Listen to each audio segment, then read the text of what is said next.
को कर नमन करो महान यह कार्य। आत्मज्ञान की प्राप्ति है मंगलमय सुख सार। मंगलमय सुख सार।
चैतन्य स्वभावी भगवान आत्मा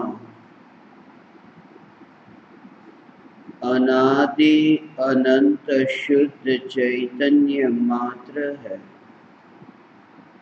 ज्ञान मात्र है। मैं शुद्ध चैतन्य मात्र, ज्ञान मात्र भगवान आत्मा हूँ। प्रति समय यह जागृति बनी रहे, इस जागृति का नाम धर्म है। देह की प्रत्येक क्रिया के काल में और विकल्पों के बहते प्रवाह के काल में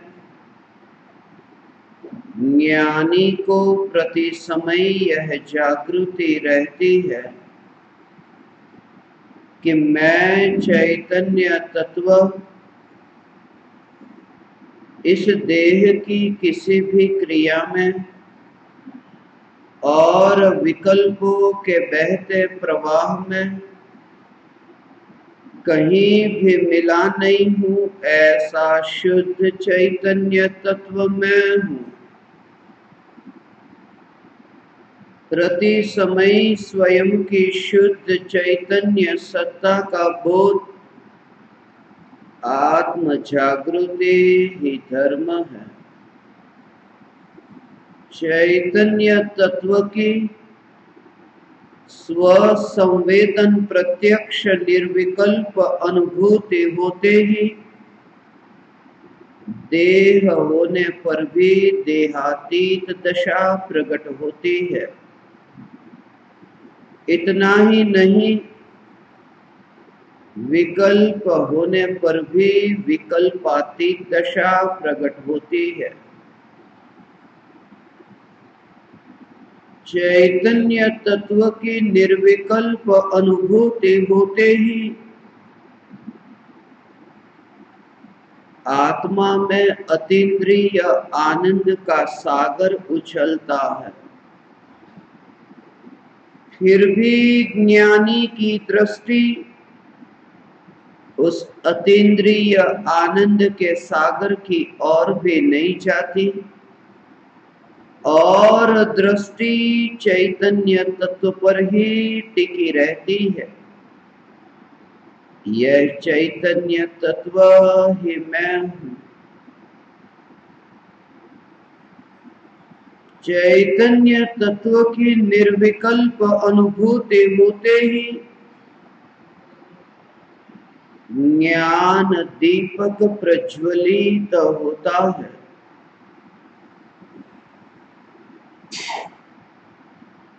ज्ञान दीपक प्रज्वलित होते ही यह प्रतीति होती है कि मैं त्रिकाल प्रज्वलित ज्ञान दीपक हूं।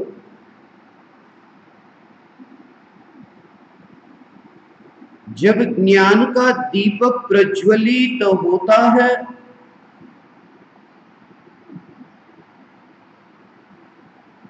तब ऐसी श्रद्धा होती है, ऐसा ज्ञान होता है, ऐसा अनुभव होता है कि मैं त्रिकाल प्रज्वलित ज्ञान दीपक ही हूं।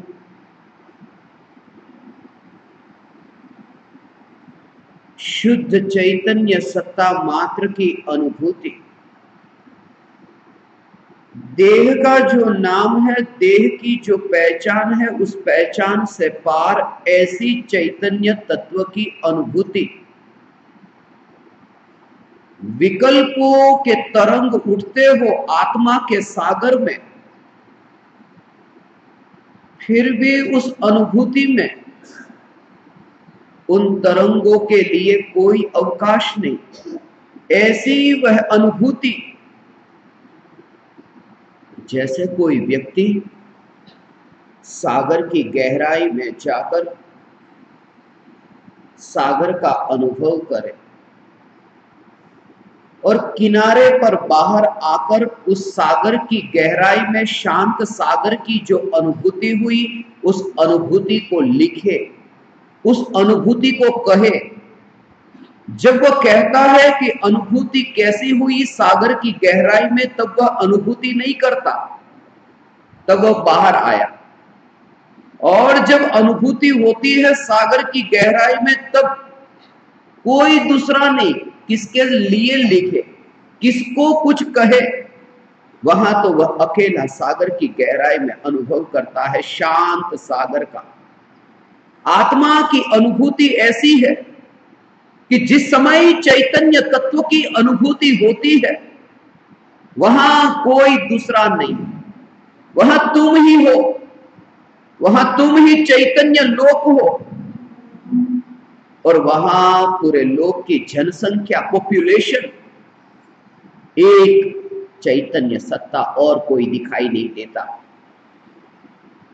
और ऐसी जो अनुभूति, ये राख की दीवार तो वहां कहीं पर भी नहीं, ये कपड़ा तो उस सागर की गहराई में कहीं पर भी नहीं, कपड़ा तो किनारे पर पड़ा रहता है, कपड़ा तो किनारे पर पड़ा रहता है। चैतन्य तत्व की अनुभूति हो, उस अनुभूति में तुम्हें त्रिकाल वैभव, त्रिकाल शक्तिशाली, त्रिकाल सामर्थ्य से भरपूर ऐसा भगवान आत्मा, मैं ही परमात्मा, ऐसी अनुभूति कि तुम्हें एहसास होगा कि मैं अनादिकाल से क्या कर रहा था, कहां मैं मांस चमड़ी खून हड्डी को मैं मानता था कि यह मैं हूं। और जब तुम्हें यह अनुभूति हो कि मैं चैतन्य परमात्मा,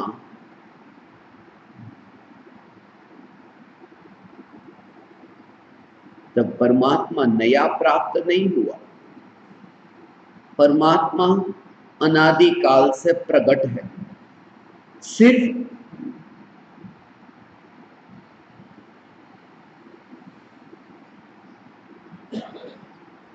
तुम्हारी आंख का ऑपरेशन हो गया। मैं तो यहां तक कहता हूं कि परमात्मा के दर्शन आंख का ऑपरेशन भी करने की जरूरत न पड़ेगी। जैसे सुबह सूरज उगाया और सूरज को देखने के लिए कोई व्यक्ति गहरी नींद में सो रहा है और आंख खुली, वो कहता है सूरज उगा, सूरज नहीं उगा, सूरज तो पहले भी था, सिर्फ आंख खुल गई। ऐसा ही ये चैतन्य परमात्मा अनादि काल से है, सिर्फ दृष्टि खुल जाती है। उस दृष्टि का खुल जाना, उसे ही ज्ञानियों ने सम्यक दृष्टि कहा है। और यह सम्यक दृष्टि आप परमात्माओं को प्रकट हो सकती है। तुम बेहोश मत हो, तुम्हें सिर्फ दृष्टि को खोलना है।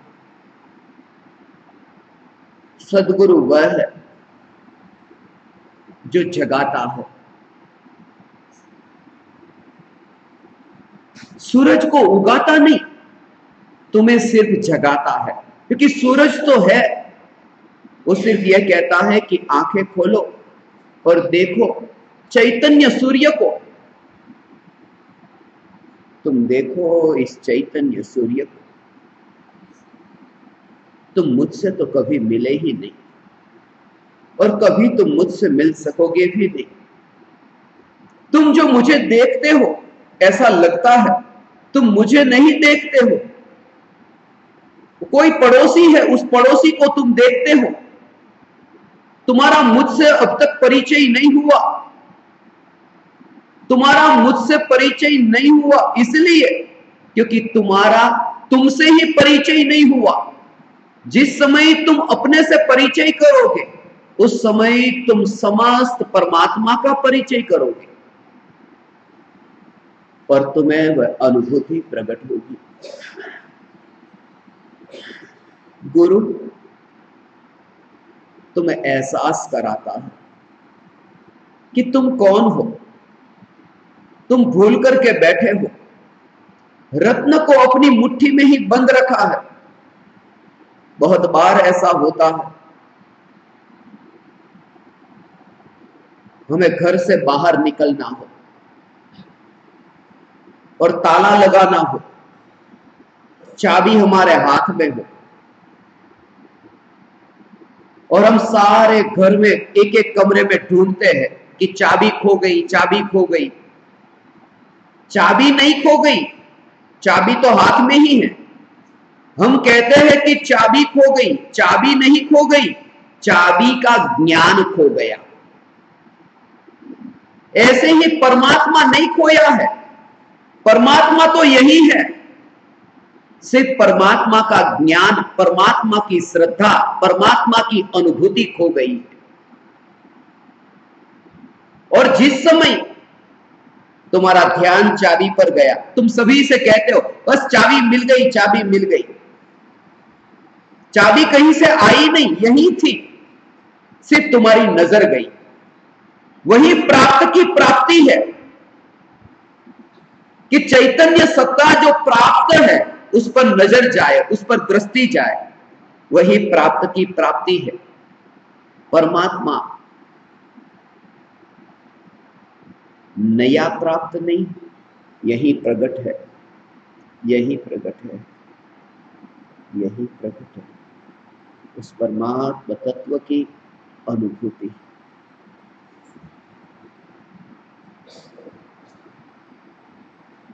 सद्गुरु व अनुभूति में माध्यम बनता है। 2 घंटे से चाबी खो गई हो, चाबी 2 घंटे से खो गई कि चाबी कहां गई, कहां गई।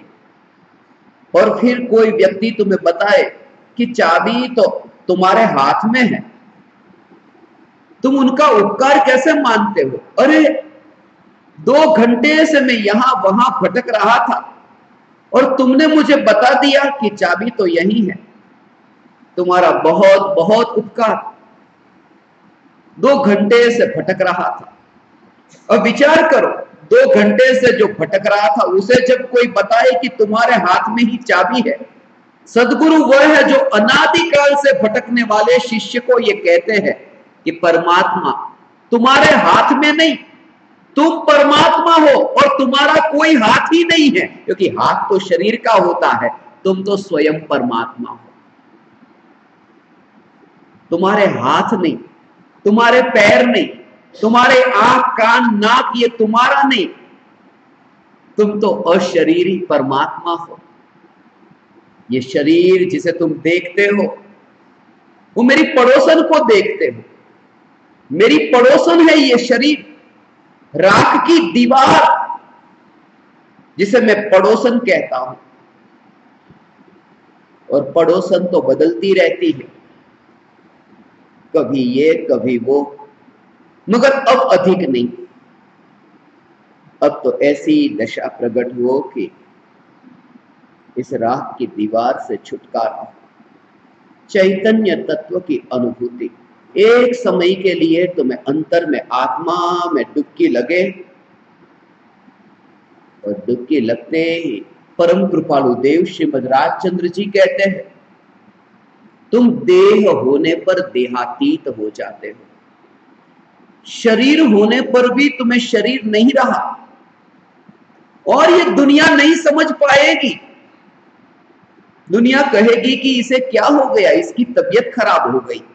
दुनिया मूर्ख, अज्ञानी, बाहरी दृष्टि वाली, देह दृष्टि वाली, चमड़े को ही देखने वाली, वो नहीं समझ पाएगी कि वो यहां नहीं है। मगर वो कहां है वो नहीं समझ पाएगी। वो जहां है उसे समझने के लिए तुम्हें वहां जाना होगा, तब तुम समझ सकोगे कि वो कहां गया। बैठे बैठे ही वो जैसे यहां से गायब हो गया। ऐसा ही ये आत्मा की अनुभूति का स्वरूप है। गुरु शिष्य को तैयार करता है, ऊपर से मारता है, मगर नीचे जैसे कुम्हार होता है, ऊपर से मिट्टी को मारे मगर नीचे एक हाथ रखता है, संभाल करके रखता है। गुरु वह है जो तुम्हारी पिटाई भी करता है, मगर अंतर में वो करुणा भरी है। करुणा से वो तुम्हें उपदेश देकर तुम्हें संवारता है। गुरु वह है जो नीम के पत्ते जैसा, स्वाद तो कड़वा है, तुम्हें कभी कभी कहेंगे चुप, मूर्ख, पागल, मूढ़, मिथ्या दृष्टि, भटकेगा संसार में, और दूसरे ही पल में कहते हे तीन लोक के नाथ परमात्मा, तू बैठ यहां, तू मेरी बात को सुन। ये वो गुरु है जो नीम के पत्ते जैसा कड़वा है, मगर छाया अत्यंत शीतल है। नीम के पत्ते की छाया। गुरु वह है जिनकी निश्रा में बैठ करके तुम्हें शांत,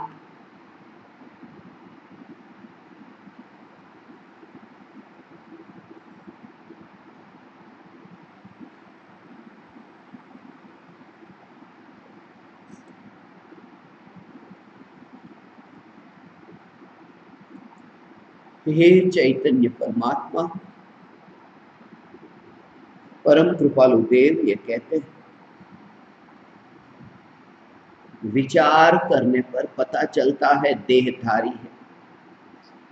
जब विचार करते हैं तब पता चलता है कि ये शरीर है साथ में,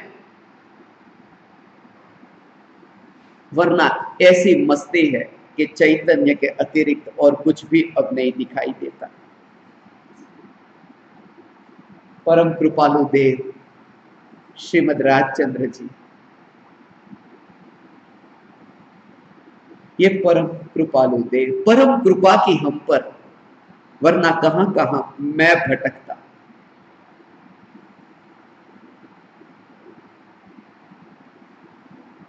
शास्त्र लिखकर दिए, उन्हें कुछ भी नहीं, अलिप्तता है। सदगुरु है, परम कृपालु देव है, वैद्य है, सदगुरु वैद्य सुजान। अलिप्त रहते हैं उपदेश देकर के भी। बीमार का इलाज करने से वैद्य बीमार नहीं हो जाते, अलिप्त रहते हैं। आपने देखा अस्पताल में मरीज लेटे रहते हैं, मरीज को मिलने के लिए कभी भी नहीं जा सकते। मुलाकात का समय 4 बजे से लेकर 6 बजे तक, मर्यादित समय, और अंदर जाओगे तो भी कितना इंतजाम करना पड़ेगा, मुंह पर मास्क पहनना पड़ता है, वरना जो बीमार है उसका रोग आपको भी लग सकता है। आपका कोई रिश्तेदार अस्पताल में रहता हो, उसके पास में आप जाओ तो जाने नहीं देते कि आपको उसका रोग लग जाएगा। और डॉक्टर को देखा, आप एक मरीज को मिलने नहीं जा सकते और डॉक्टर सभी मरीज को मिलते हैं, फिर भी बीमार नहीं पड़ते, क्योंकि उनके पास एक कला होती है, कितना दूर रहना, कैसे सांस लेना, कैसे खड़े रहना, बैठना, वो सब जानते हैं। मरीज का इलाज करने से डॉक्टर बीमार नहीं हो जाते। परम कृपालु देव हमारा इलाज करते हैं, मगर अलिप्त रह करके, उन्हें कुछ भी नहीं, ऐसी अलिप्तता। और ये धर्म का स्वरूप जो कृपालु देव ने समझा है, पूरी दुनिया इसमें ही अटकी। या पाप करो या पुण्य करो। कोई मुर्गे को मारने में पड़ा है, कोई मछलियों को मारने में पड़ा है, और कोई मछलियों को बचाने में, मुर्गे को बचाने में, गाय को मारना नहीं, ये बचाने में। मगर परम कृपालु देव की कृपा परम है। वे कहते हैं तुम इससे पार हो, दोनों से पार हो। क्योंकि मछली और मुर्गे को मार करके तुम भटकोगे, नरक में भटकोगे, और मछली और मुर्गे को बचा करके तुम भटकोगे, स्वर्ग में भटकोगे। और तुम्हें यदि भटकना नहीं है तो आत्मा के ध्यान में लीन होना होगा, कि तुम मुक्त होगे। और ये जो उपदेश है, ये इस पृथ्वी पर दुर्लभ हो गया। जहां देखो वहां एक ही बात, किसी को मारो मत, किसी को मारो मत, मारो मत। बात अच्छी है, मगर तुम्हें कहीं पहुंचाएगी नहीं। क्योंकि राग का भाव जो है ना, प्रेम का भाव जो है ना, किसी व्यक्ति के प्रति आप प्रेम करो, प्रेम करो, प्रेम करो, प्रेम करो। जितना प्रेम अति पर पहुंचता है, तैयारी करते हो। राग का भाव, प्रेम का भाव जितना ज्यादा ज्यादा ज्यादा ज्यादा ज्यादा ज्यादा, उतना ही फिर द्वेष होगा। ये नियम जानो तुम। इसलिए ये भाव सदा एक से नहीं रहते। एक दिन, 2 दिन, 3 दिन, फिर रोज रोज रोज रोज रोज रोज। जितना राग तेजी से होगा, उतना ही फिर द्वेष होगा। इसलिए भगवान ने यह कहा, वितराग। राग और द्वेष सभी से छुटकारा, वह वितराग भाव। क्योंकि राग और द्वेष किसी पराये की ओर ध्यान जाता है तब होते हैं, और अपनी ओर ध्यान जाए तो न राग न द्वेष। अपने घर में रहने में ही शांति है, बाहर निकले कि भटके। और अपने घर में रह करके राग द्वेष नहीं हो सकता। जितना तेजी से तुम्हारा राग होगा, उतना ही द्वेष होगा ही होगा। वरना ये नहीं कहते कि तुम वितरागी हो जाओ। गेंद को जितना तेजी से फेंको दीवार पर, उतनी ही तेजी से आएगी। जितना राग तुम्हारा हुआ, उतना ही द्वेष होगा। इसलिए भगवान ने कहा वितराग, वितराग। तो क्या ज्ञानी जीवों की रक्षा नहीं करते? नीचे देख करके नहीं चलते? नीचे देख करके चलते हैं। वितरागी भगवान ने तो कितना सूक्ष्म स्वरूप बताया। चींटी, कीड़े, मकोड़े पर भी पैर मत रखो, मक्खी मच्छर को भी न मारो, और यहां तक कि हवा में भी जीव है, उसे मत मारो। पानी में भी जीव है, उसे मत मारो। अग्नि में भी जीव है, मत मारो। और पहाड़ में भी जीव है, पहाड़ में भी जीव है। इसलिए परम कृपालु देव हीरे जो खदान में से निकलते, वो कहते ये जो हीरे है वो क्या है? सोना चांदी ये सब क्या है? ये पृथ्वी का एक जीव, ये पहाड़ में कभी जीव थे, ये उनके मुर्दे हैं। जीव निकल गया उसमें से, मगर शरीर पड़ा है। ये हीरे सोने चांदी को, ये मुर्दा है, उसमें भी कभी जीव था। और मुझे किसी के मुर्दे पहनने का शौक नहीं, इसलिए मैं अंगूठी नहीं पहनता, इसलिए मैं गहने नहीं पहनता, क्योंकि किसी के मुर्दे को पहनने में सुख कैसे हो सकता है? इतनी सूक्ष्म दृष्टि। आलू में जीव है, प्याज में जीव है, लहसुन में और सूक्ष्म वनस्पतियों में जहां देखो, और अनंत जीव, अनंत अनंत जीव। आलू, प्याज, लहसुन, गाजर, मूली, अदरक, ये जो भी जमीन कंद, इतनी सूक्ष्म कि उनमें भी जीव है। और प्रयोग करते हैं वैज्ञानिक तो पता चलता है उसमें भी चलते फिरते ऐसे जीव दिखाई देते हैं उनको माइक्रोस्कोप से। जितना हो सके उतना हम कम जीवों की हिंसा करें। हिंसा तो होगी मगर कम हिंसा करें, और अंदर में जागृति, ये जागृति की हमेशा अनंत काल के लिए मुझे पर में ही नहीं अटकना, परायों में ही नहीं अटकना, अपने में भी आना है। इतना उपदेश पर्याप्त नहीं है धर्म के लिए।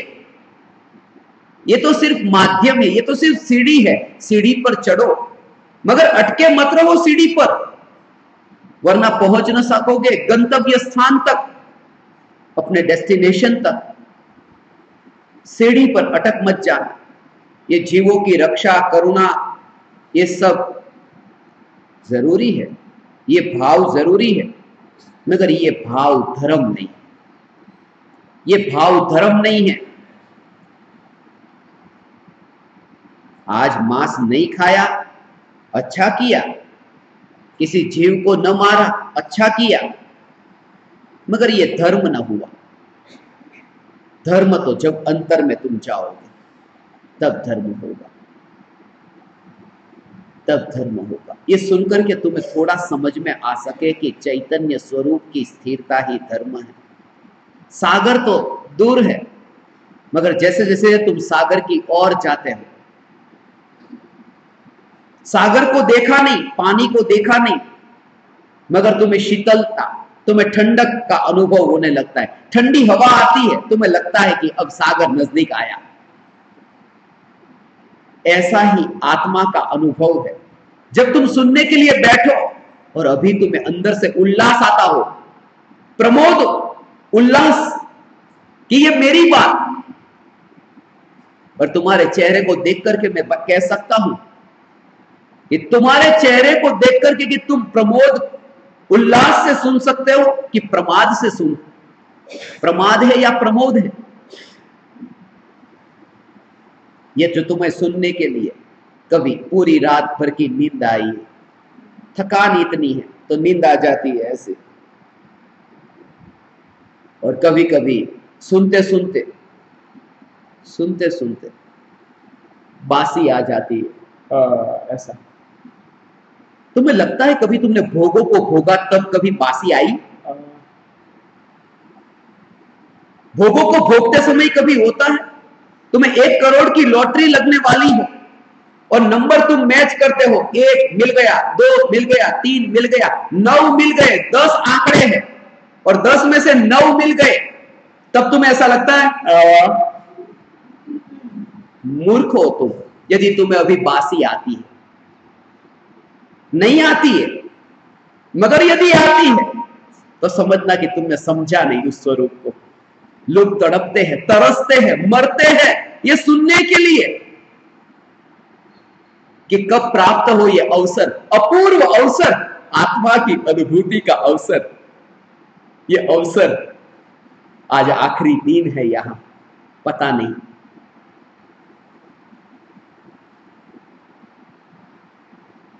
कल हो या ना हो, पता नहीं। कल तो होगा मगर हम यहां हो या ना हो पता नहीं।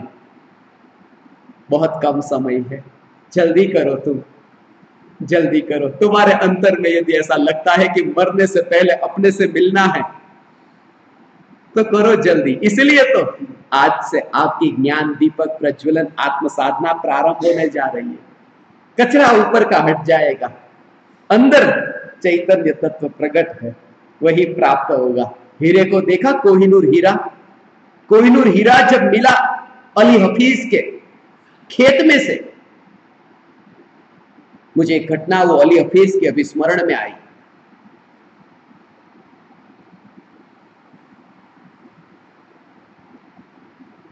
अली हफीज छोटे से गांव में रहता था। एक सन्यासी आया उसके घर के दरवाजे पर,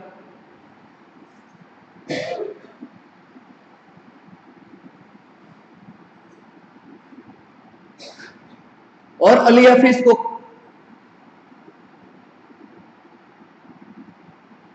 पूछा कि क्या करते हो? कुछ नहीं, मैं तो यहां खेती करता हूं, खेत है मेरा।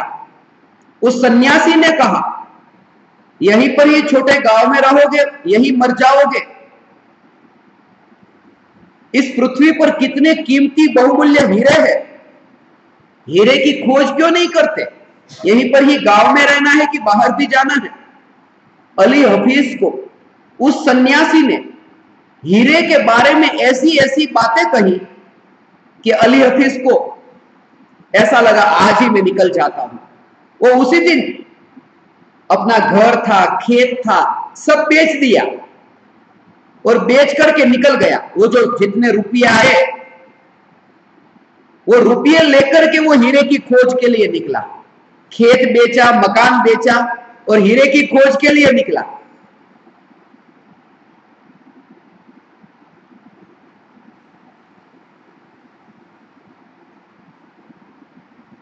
करीब 12 साल तक वो घूमता रहा।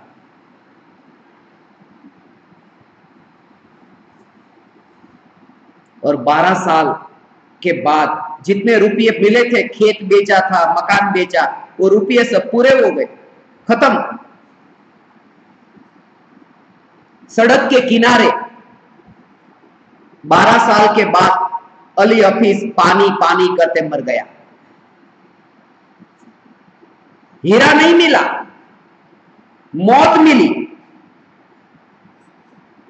12 साल के बाद वही सन्यासी फिर से अली हफीज के घर पर आया।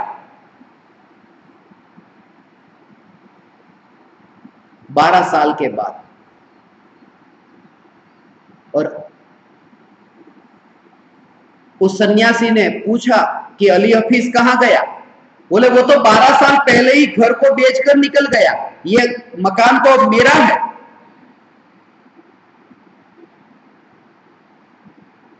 और आज ही सुबह मुझे पता चला है, और नए मकान मालिक ने कहा, आज ही सुबह मुझे पता चला कि अली हफीज तो मर गया, सड़क के किनारे पानी पानी करते। तभी उस सन्यासी की नजर पड़ी कोने में पड़े हुए चमकते पत्थर पर, और सन्यासी ने देखा कि ये क्या? वो हीरा था। सन्यासी ने इस आदमी को पूछा, ये कहां से मिला? उस आदमी ने कहा, अली हफीज का खेत मैंने खरीद लिया, उसके खेत में से मिला। अली हफीज हीरे की खोज के लिए पूरी दुनिया घूमने गया और हीरा उसके खेत में था। और ये वो हीरा जो दुनिया का सबसे बहुमूल्य हीरा, कोहिनूर हीरा, कोहिनूर हीरा अली हफीज के खेत में, जो आज लंदन के म्यूजियम में है।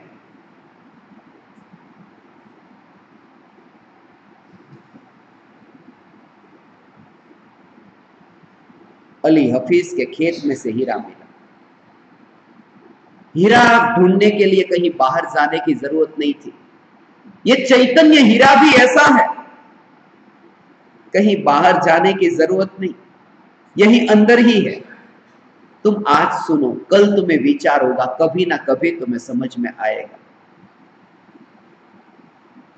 आज भले ही तुम्हें ऐसा लगे कि मजबूरी से आ गए, किसी को कुछ कंबल दे दिए होंगे इसलिए सुनने आए, किसी को कुछ खाना दे दिया होगा इसलिए सुनने आए, यहां तरह तरह के लोग आए होंगे। आज सुन लो, कोई बात नहीं, मगर कभी ना कभी तो तुम्हें याद आएगी इसकी कि सुना था जब तुम इतने उब जाओ संसार के भोगों से। सुनने को तो मिला, सुना तो सही, आज सुना तो कल एहसास होगा, जब तुम्हें ये बोध होगा कि ये मैं क्या कर रहा हूं, सुबह शाम, ये पूरे जीवन भर यही धन संपत्ति पद प्रतिष्ठा, बड़ा हो जाऊं, कुछ पालू, कुछ कर लू, कुछ कर लू, और एक समय भी ऐसा न आया कि मैं वह हूं जो कुछ करता ही नहीं, जो अकर्ता है, जो सत्ता मात्र भगवान आत्मा यही मैं हूं। ऐसी अनुभूति होने पर कर्तृत्व का बोझ हट जाएगा। मैं कुछ भी नहीं करता, कुछ भी नहीं करता, मैं सिर्फ साक्षी हूं। 144 देशों में मैं गया, मैं 144 देशों में गया, 144 देशों में, कोने कोने पर दुनिया में, इतने कम समय में इतने शास्त्र पहुंचाए, जो शास्त्र आपको यहां से आज मिलेंगे। एक परिवार में से एक ऐसा शास्त्र लेकर के जाना, क्योंकि जितने लेके आए थे समाप्त हो गए, कम शास्त्र है। एक परिवार में से एक शास्त्र आपको मिलेगा यहां, सत्संग के बाद में आप ले जाना। यदि आपको ऐसा लगता है उसका सदुपयोग करने वाले हैं तो उसे पढ़ना, समय मिले तब। आपको जो पेपर दिए है, ज्ञान दीपक प्रज्वलन आत्म साधना के ध्यान के 15 मिनट का ध्यान, वो जो 15 मिनट का पेपर है उसका अभी उड़िया में भी अनुवाद हुआ है, तो आपको उड़िया में भी मिलेगा, अपनी भाषा में मिलेगा, अपनी भाषा में पढ़ सकोगे, सुन सकोगे। आपके लिए कितनी सुविधा, मुझे तो ऐसा लगता है, आज सुबह ही मैं विचार कर रहा था कितने भाग्यशाली है ये।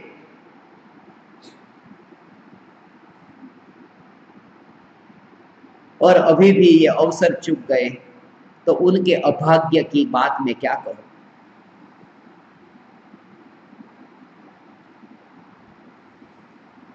और जो आपको ध्यान का जो मटेरियल दिया गया, वो जो पेपर दिया गया है हिंदी में, आज उड़िया में भी आपको दिया जाएगा।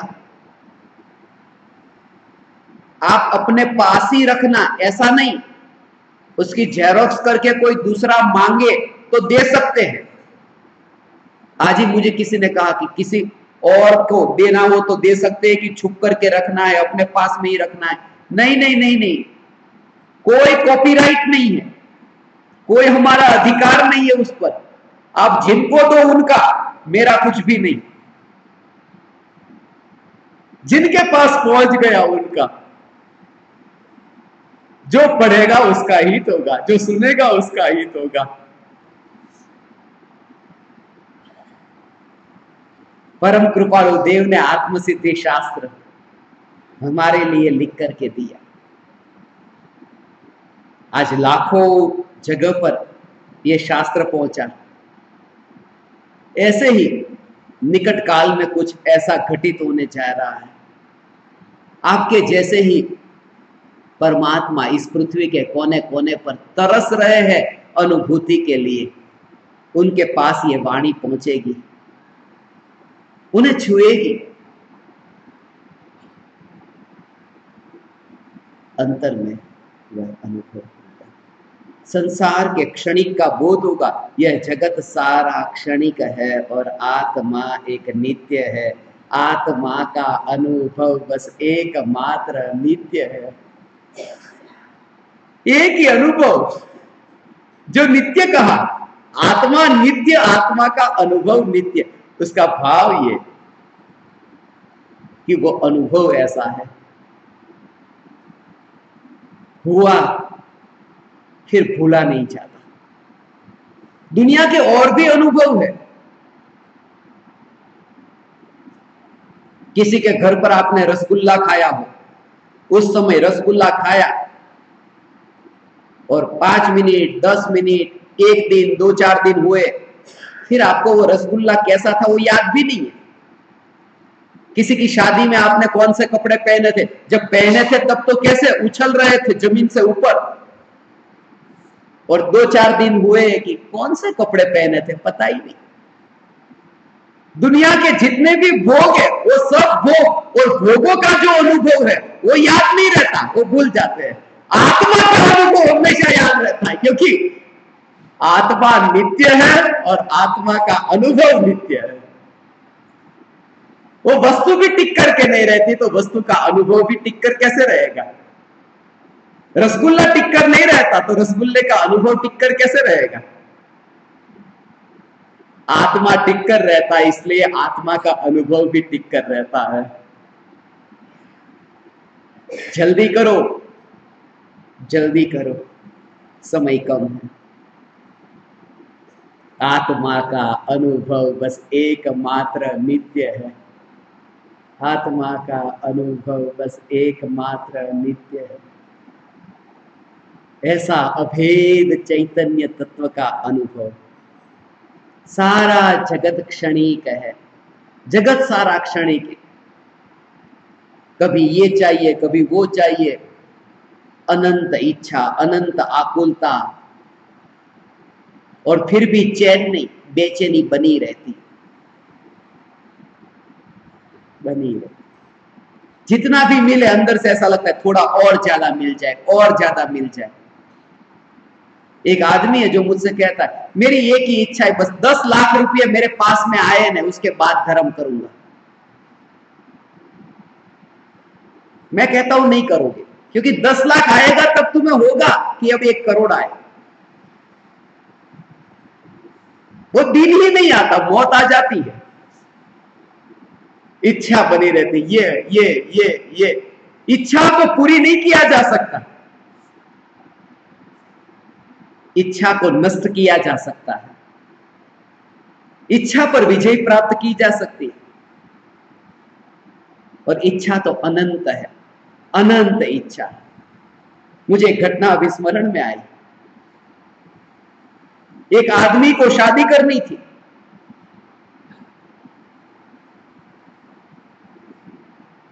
जवान था। एक जगह बोर्ड लगा था, जिन्हें शादी करनी हो उनके लिए यह स्थान है। शादी का जो ब्यूरो होता है, मैरिज ब्यूरो, उसमें पहुंच गया और वहां गया, दरवाजा था, दरवाजे के अंदर गया। अंदर गया तो 2 दरवाजे थे। एक दरवाजे पर लिखा था सुंदर लड़की, और दूसरे दरवाजे पर लिखा था कुरूप लड़की। आपको कौन सी लड़की चाहिए, सुंदर की कुरूप? उसने कहा सुंदर। तो सुंदर वाले दरवाजे में गया। सुंदर वाले दरवाजे में गया तो अंदर गया कि 2 दरवाजे थे। एक दरवाजे पर लिखा था पढ़ी लिखी चाहिए या अनपढ़ चाहिए। इसने वो पढ़ी लिखी उस दरवाजे में अंदर गया। तो अंदर 2 दरवाजे थे। पैसे वाली चाहिए या बिना पैसे वाली, गरीब?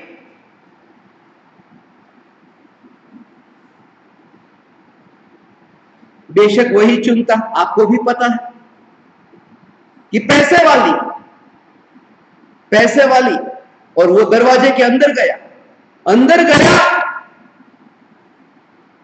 कोई दरवाजा नहीं था,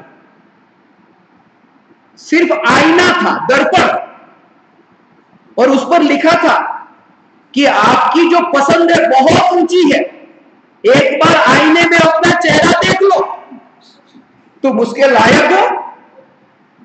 तुम्हारी इच्छा तो बहुत ज्यादा है, ये चाहिए, ये चाहिए, ये चाहिए, मगर चेहरा तो देखो अपना। मैं साधकों से कहता हूं, अपनी किस्मत में हो तो तुम्हें मिलेगा, तुम भागते क्यों हो? लक्ष्मी तुम्हारे द्वार पर आएगी, तुम्हें भागने की जरूरत नहीं। और आ भी जाए तो तुम कहां भोगते हो? ऐसे ही पड़ा रहता है। गहने, कितने सोने के गहने तुम नहीं पहनते हो, बैंक का लॉकर पहनता है, लॉकर में ही लॉकर में। तुम तो यहां मन ही मन खुश होते हो, इतने गहने, इतना सोना, इतना चांदी, इतने रुपये, ये वो, खत्म। ये भाग दौड़ भाग दौड़। पहले मैं फुटबॉल की मैच देखता था, क्रिकेट की मैच देखता था। फुटबॉल की मैच में आप देखते हो ना, एक 11 खिलाड़ी इस ओर होते हैं, 11 खिलाड़ी दूसरी ओर, और फिर एक गेंद के पीछे भागते हैं, 22 एक के पीछे भागते हैं। ये पृथ्वी पर ऐसा होता है। अब जो 22 भागते, मुझे विचार था कोई अवकाश यात्री जो पृथ्वी का नहीं है, कहीं दूसरे ग्रह का है, और वो यदि यहां आए और आकर के देखे तो उसे कैसा लगेगा कि ये लोग क्या कर रहे हैं। एक गेंद के पीछे भाग रहे हैं इधर उधर 22 लोग, ये क्या कर रहे हैं। वो अवकाश यात्री को, वो किसी दूसरे ग्रह के यात्री को कैसा लगेगा कि ये क्या कर रहे हैं। ज्ञानी को ऐसा ही लगता है, अज्ञानी को देखकर, कि ये सब रुपये के पीछे ये सब क्यों भाग रहे हैं, ऐसा लगता है। क्योंकि ज्ञानी इस लोक के नहीं, वो तुम्हारे यहां के नहीं, वो तो कहीं और लोक के, सिर्फ मुलाकात लेने आ गए हैं यहां थोड़े समय के लिए। थोड़ा जीवन बाकी है उनका कि पूरा करने के लिए, थोड़े ऋणानुबंध बाकी है, थोड़े कर्म जिसे कहो, थोड़े कर्म बाकी है। और बाकी है कि यहां आ जाते हैं। उड़ीसा के साथ थोड़े कर्म बाकी थे, तो यहां आ जाते हैं, आ जाते हैं और आके चले जाते हैं। अनित्यता का बोध। यस, जगत सारा क्षणिक है और आत्मा एक नित्य है। आत्मा का अनुभव बस एकमात्र नित्य है।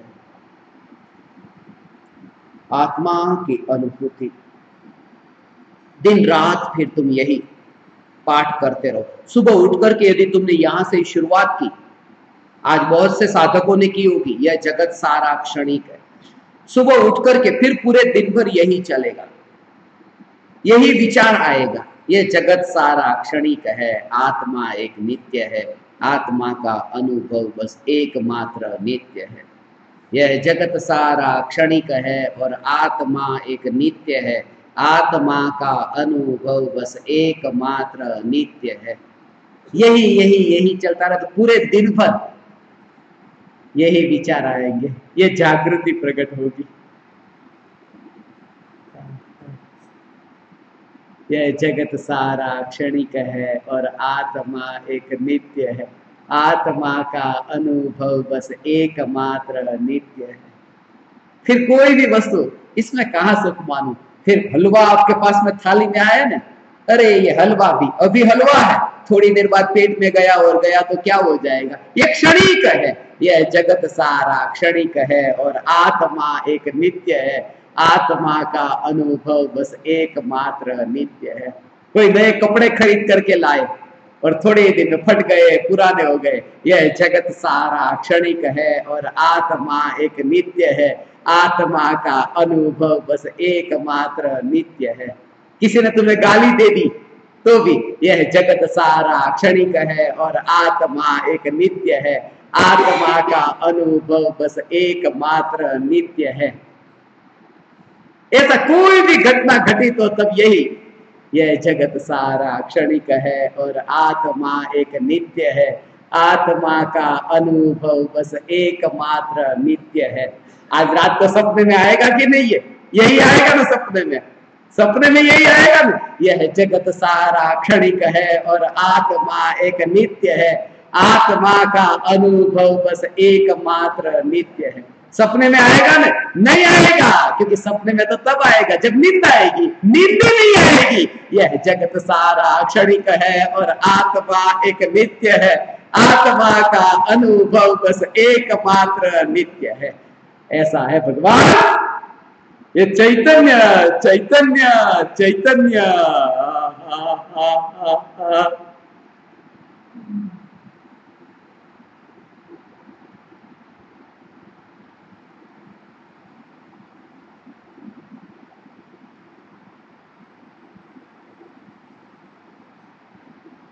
ऐसा ये स्वरूप है।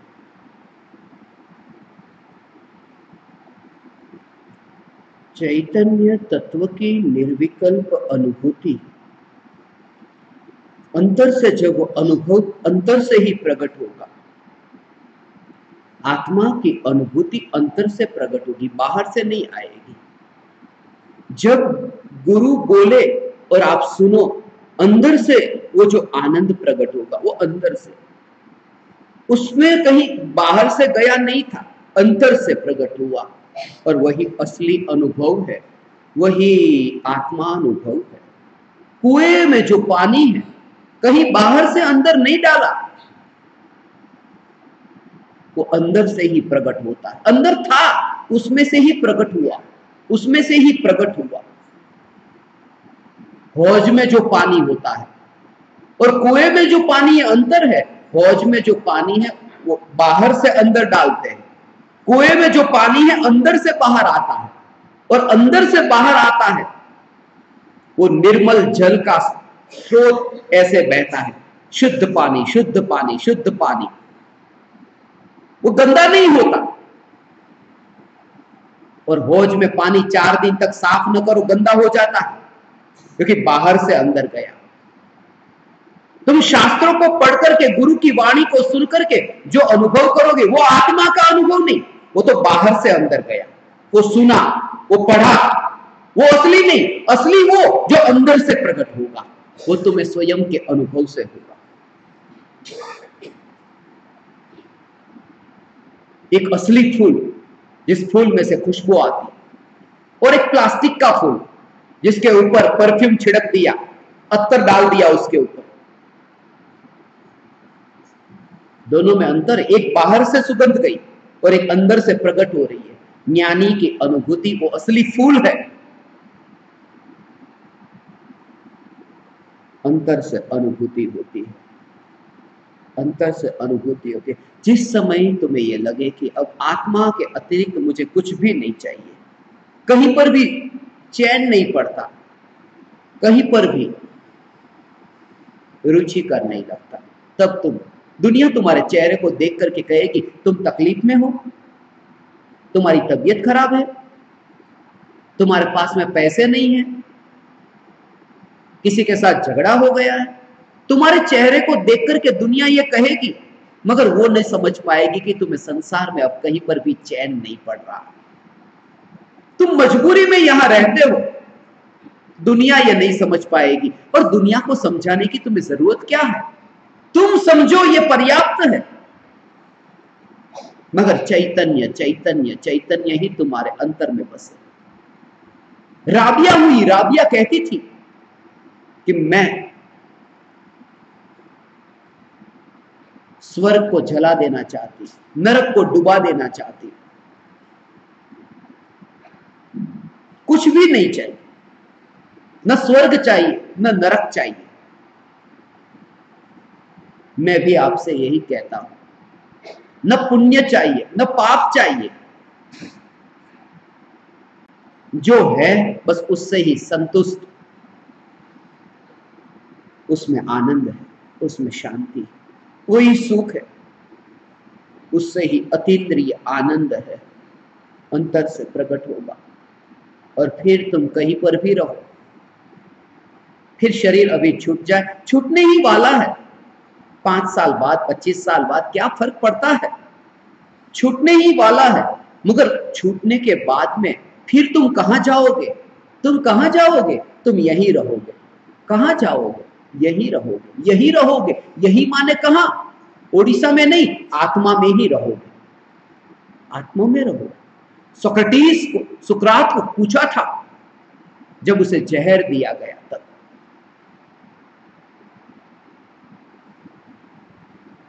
गजब का आदमी था सुकरात। ग्रीक फिलोसोफर्स में एरिस्टोटल, प्लेटो, सोक्रेटिस, ये त्रिपुटी तो बहुत प्रख्यात है।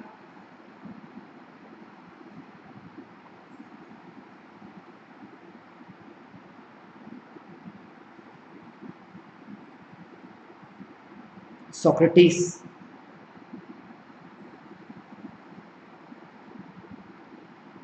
सत्य कहने के लिए आया, लोगों को जचा नहीं, अहंकार को झटका लगा। न्यायाधीश ने सजा सुनाई, सोक्रेटिस को जहर पिला दो।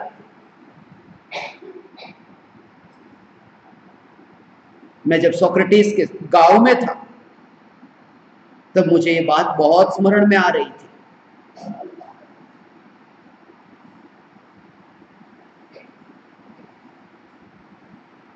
न्यायाधीश ने कहा, तुम ये जो प्रवचन देना, ये सत्संग करना, ये बंद कर दो, तो तुम्हें जहर पिलाने की जो सजा है वो माफ की जा सकती है, या फिर तुम एथेंस छोड़कर चले जाओ।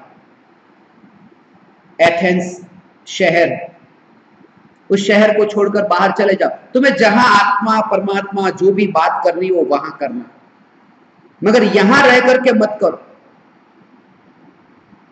और यहां रहोगे तो तुम्हें जहर पीना होगा। सोक्रेटिस ने कहा, वहां भी जाकर के मरना ही है, यहां भी मरना है, और वहां पर भी ऐसे ही लोग हैं, उनको भी तकलीफ होगी। मैं आत्मा की बात करूंगा, क्योंकि आत्मा की बात आते ही लोगों को रुचि नहीं लगती, भटकना होता है, इसलिए थकान लगती है, आलस होती है। जहर पीने को मैं तैयार हूं। और सोक्रेटिस को जब जहर पिलाया गया, जहर तैयार करने वाला जहर तैयार कर रहा था, सोक्रेटिस को पूछा कि मरने के बाद कहां जाओगे? और सोक्रेटिस ने कहा, मरने के बाद कहां जाऊंगा, यही तो रहूंगा। मरने के बाद कहां जाऊंगा, यही तो रहूंगा। रमण भी यही कहते थे, मरने के बाद कहां जाऊंगा, यही तो रहूंगा। मगर वो जो जहर तैयार कर रहा था, सोक्रेटिस ने पूछा कि कितनी देर है, जल्दी करो। तो जहर तैयार कर रहा था, उसने कहा, सोक्रेटिस, मैंने आपके प्रवचन सुने हैं, मुझे आपके प्रवचन बहुत अच्छे लगे हैं, और इसलिए मैं जानबूझ करके देरी लगा रहा हूं कि जितनी देरी लगे जहर में, उतना आपको जीवन थोड़ा ज्यादा मिले। मैं जानबूझ करके देरी से बना रहा हूं, क्योंकि मैं ये देख नहीं सकूंगा आप जो मरेंगे, मरने के बाद कहां जाएंगे, यही तो रहेंगे। एक बार आत्मा की अनुभूति हो, फिर वो मस्ती है। मरने के बाद कहां जाएंगे, यही तो रहेंगे, यही तो रहेंगे। यहां रह करके भी तुम यहां न रहोगे, ऐसी वह दशा है। ज्ञानियों ने आत्मा का स्वरूप बताया, समझाया, मगर फिर भी नहीं समझा सके, क्योंकि व्यक्त ही नहीं हो सकता। कितना भी वाणी से बोले, वाणी से कैसे आएगा? क्योंकि अनुभूति जब होती है तो वाणी होती ही नहीं, और जो होती ही नहीं वहां, वो कैसे बताएगी कि अनुभव क्या है? वहां तो परम मौन है, कोई रिश्ता नहीं। आकाश में उड़ते हुए पंछी का जमीन के साथ में, ऐसे ही ज्ञानी का, अनुभूति का, ये वाणी के साथ कोई संबंध नहीं, वाणी में आएगा ही नहीं। मछली का रेत के साथ में कोई संबंध नहीं।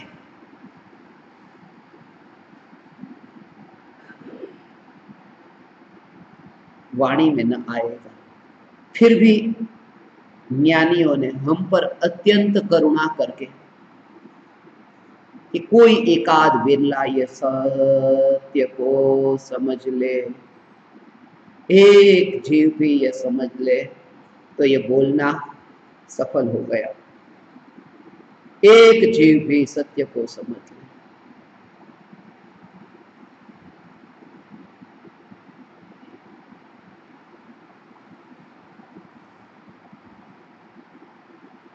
इस शरीर में मैं 30,000 घंटे तक बोला। 30,000 घंटे से तो ज्यादा हो गया, वो भी पुराना आंकड़ा है। 16-16 घंटे बोलना होता था, दिन में 16 घंटे। अब ये शरीर जैसा बाहर दिखता है ऐसा अंदर नहीं रहा। 16 घंटे रोज का बोलना होता था, और तब फिर खून निकलता था, मुंह में से खून निकलता, इतना खून बहता। खून जब वॉश बेसिन में वो खून आ जाता ना, तब मैं उनको कहता कि ये जो खून निकला उसमें मेरा कुछ भी नहीं गया, ये जागृति।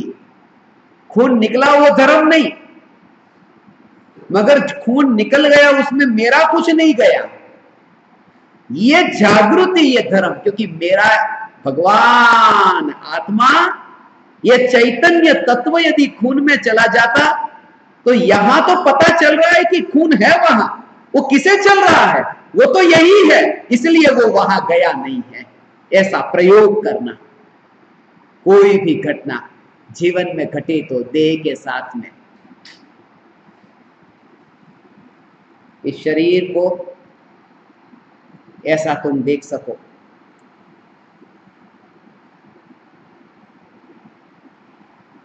इसमें मैं कहीं पर भी नहीं। हाँ हाँ,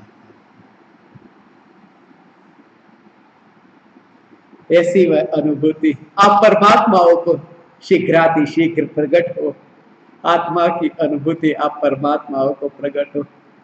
एक भी जीव को आत्मज्ञान की प्राप्ति हो तो मेरा यहाँ आना सफल हुआ। एक भी जीव के ज्ञान का दिया प्रज्वलित हो, बस। जब तुम्हें इतने उब जाओ कि बस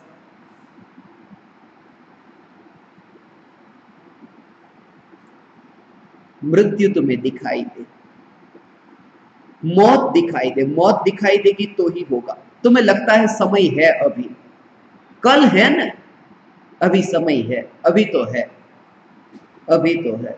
लगता ही नहीं है कि मौत है।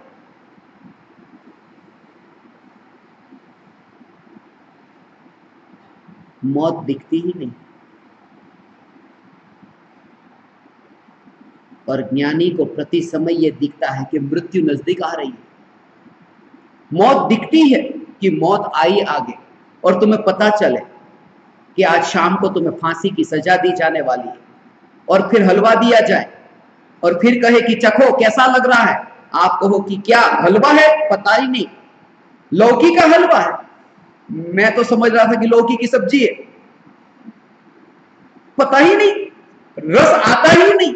क्योंकि मौत दिखती है ना, जहां मौत दिखे वहां रस नहीं रहता, फिर कोई आनंद नहीं रहता। फिर दुनिया तुम्हारी निंदा करे, प्रशंसा करे, तुम्हें कोई फर्क नहीं पड़ता, कोई फर्क नहीं पड़ता। ये स्वरूप तुम्हें समझ में आए, ये संसार का स्वरूप तुम्हें समझ में आए, किसी के पीछे बह जाने की जरूरत नहीं, फंस जाने की जरूरत नहीं, पर में अटकने की जरूरत नहीं। ये जागृति अपने साथ ही ये विचार करते रहना, पराये के पीछे पागल मत होना, कोई भी पराया, वरना ठोकर खाओगे, दुखी होगे। इतना रोया मैं उसके लिए, इतना रोया मैं उसके लिए, बहुत रोया, बहुत रोया। नहीं, तुम रोए क्यों? पराये के ऊपर तुम्हारा ध्यान गया ना, इसलिए तुम्हें रोना ही पड़ेगा। और फिर तुम कहते हो उसने मुझे धोखा दिया। उसने धोखा दिया नहीं, मैंने धोखा खाया। कोई देता नहीं, मैं खाता हूं। मैं उसके पीछे बहुत रोया, आंसू बहाए याद में उसकी कि टब भर गया, इतना रोया।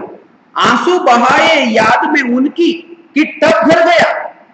वो आए तो ऐसे कि टब में ना के चले गए। बहुत परेशान किया है मुझे इस दुनिया ने, कोई परेशान नहीं करता। मैंने क्यों बहाए आंसू? मैंने आंसू बहाए क्यों? तुम अपने साथ में जीने की शुरुआत करो। जिस समय तुम्हें अपना अंदर अंतर्नाद तुम्हें सुनाई दे, बस वही अनुभूति है, वही अनुभूति है। वो अपना अंतर्नाद, वो किसी पराये का ना हो, उसके लिए तुम्हें पुरुषार्थ करना होगा। कंजूस पुरुषार्थ नहीं करता। मैं कंजूस के घर पे ठहरा था,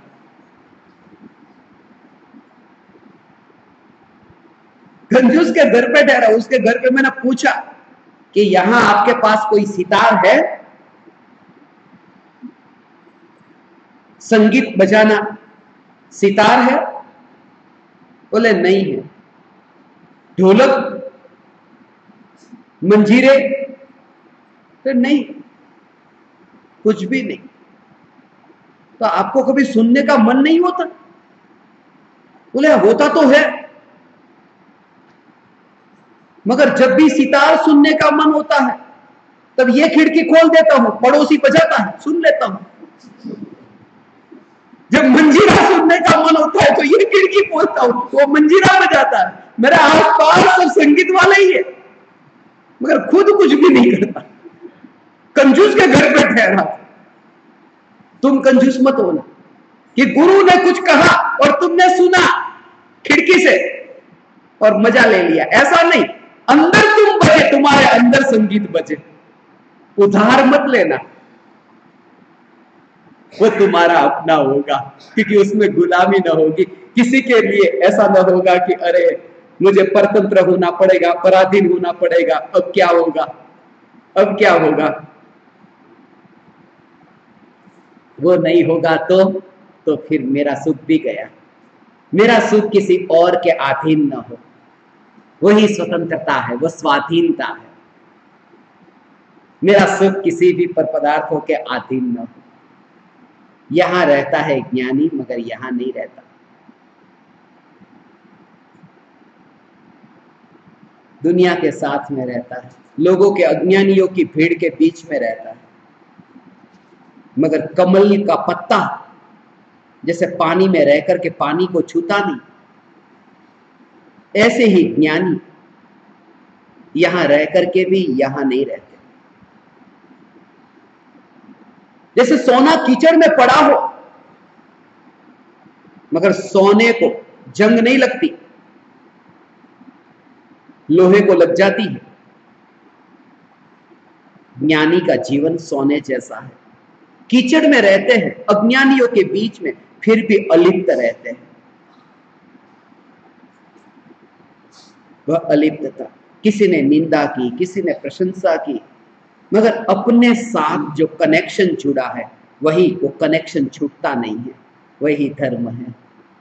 किसी ने कुछ भी कहा, प्रशंसा की, निंदा की, गुणगान गाए, अपमान किया, नहीं, उन्हें कुछ भी नहीं। मुझे जापान की एक घटना अभी स्मरण में आई। एक फकीर हुआ रंजाई में,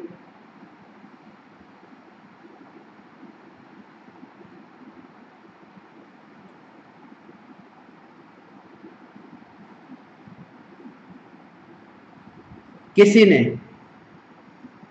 उस फकीर को बहुत गाली दी, बहुत गालियां दी, और फकीर को कुछ भी नहीं हुआ।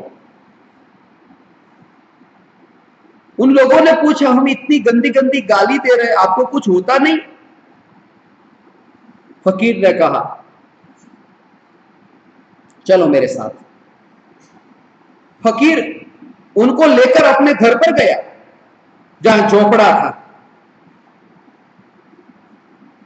और अंदर जाकर के उन लोगों को कहा, रुको अभी मैं आया। झोपड़े में गया, एक पेटी थी, पेटी खोली और पेटी में कपड़े थे, इतने गंदे कपड़े, इतने बदबू वाले कपड़े। वो कपड़े लेकर के आया और फकीर ने गंदे कपड़े बाहर लाकर के कहा उन लोगों को कि लो ये कपड़े पहन लो। तो लोगों ने कहा, ये गंदे कपड़े, हम किसी के गंदे कपड़े नहीं पहनते। तो फकीर ने कहा, जैसे तुम किसी के गंदे कपड़े नहीं पहनते, हम किसी के गंदे शब्दों को नहीं पहन लेते, ओढ़ लेते, जैसे मैं दे रहा हूं मगर तुम नहीं ले रहे हो, ऐसे ही तुमने गाली दी मगर मैं नहीं लेता हूं। छूती ही नहीं यहां, क्योंकि तीर तुमने ऐसा तीर लगाया, मगर तीर छूने के लिए कोई जगह तो चाहिए, कोई केंद्र तो चाहिए, सेंटर तो चाहिए कि जहां तीर चुभे। और मुझे तीर नहीं चुभता क्योंकि सेंटर नहीं है। उस सेंटर का नाम अहंकार है। गाली तुम्हें नहीं चुभती, तुम्हारे अंदर जो अहंकार है उसे चुभती है। और जब अहंकार का सेंटर नहीं तो गाली चुभेगी किसे? इसलिए ज्ञानी रहते हैं यहां। उस फकीर ने तो कहा कि मैं किसी के गंदे कपड़े नहीं पहन लेता। मैं तो खास कहता हूं, मैं गंदे भी नहीं पहन लेता और साफ कोई दे तो भी नहीं पहन लेता। मैं अपने ही कपड़े पहनता हूं, किसी के कपड़े पहनता नहीं। यहां मैं आया तो मुझे पहले ही दिन कपड़े दिए जा रहे थे, मैंने मना किया कि नहीं, मैं किसी के कपड़े नहीं पहनता। साफ कपड़े, नए कपड़े, आज ही दर्जी के द्वारा सिलाए हुए, मगर मैं नहीं पहनता। मैं किसी के गंदे भी नहीं पहनता, साफ भी नहीं पहनता। मस्ती है उसमें। आप समझ परमात्माओं ने मुझे अत्यंत विनयवान होकर सुना। ऋण रहा आपका मुझ पर। मैं आप समझ परमात्माओं को मेरे हृदय के अंतःकरण से प्रणाम करता हूं। मेरे प्रणाम स्वीकार करें।